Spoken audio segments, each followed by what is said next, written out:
Hey, let's talk a little bit about nutritional stress. Most of the time when we talk about stress, we're talking about being uptight, you know, losing our focus, being tense, the type of stress that affects you at work most of the time, emotional issues that make you stressed out and drain your energy.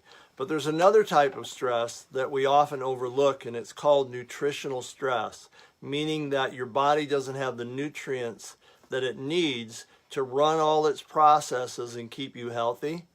And the funny thing about that is that your physical, emotional stress causes you to need more nutrition than you normally would, because it accelerates all the processes in your body and uses up stored nutrition.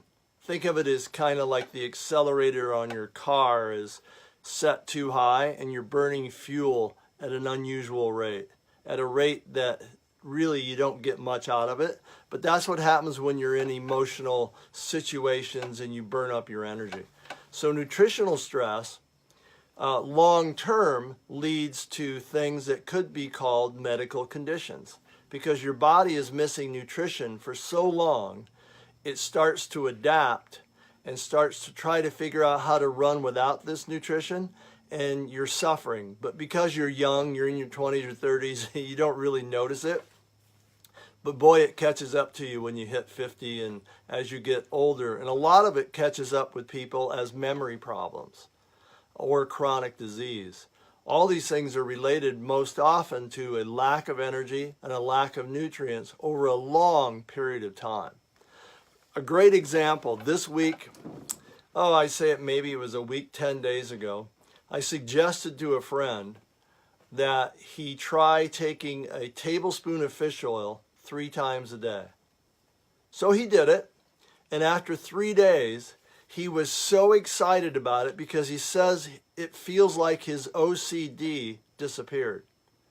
His obsessive compulsive disorder. It seems like it went away. He says, my ADD, it's like I don't have it anymore. Okay, why is that? I didn't give him anything for that.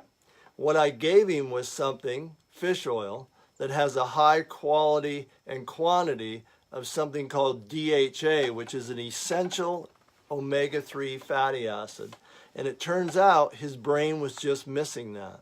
So he was probably, and it probably has been his entire life, deficient in DHA. And that particular fatty acid makes up about 1/3 of your brain weight. Think about that. 1/3 of your brain is made up of DHA. So if you're missing it, how do you think that affects your behavior and your function on a daily basis? So he tried the fish oil. Within 3 days, it changed his entire outlook on things. So interesting enough, this same thing has happened with people with bipolar disorder.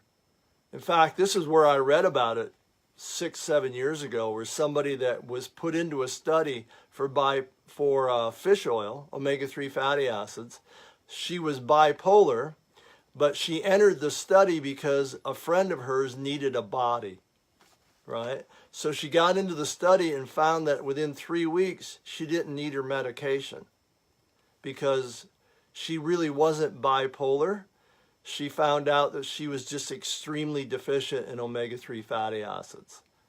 So that was just one example, not saying that that's the issue going on with all bipolar or all OCD or all ADD. But what I'm saying is that when your brain or your body is deficient in something that it absolutely needs to run, you could be expressing or mimicking a medical condition that you would get diagnosed for and probably be given drugs for. So this is why we pay attention to nutritional stress, and we have all kinds of things that could be causing stressors and causing your body to go off. When you have an imbalance or something going on with your health, the first thing you should look at is your diet.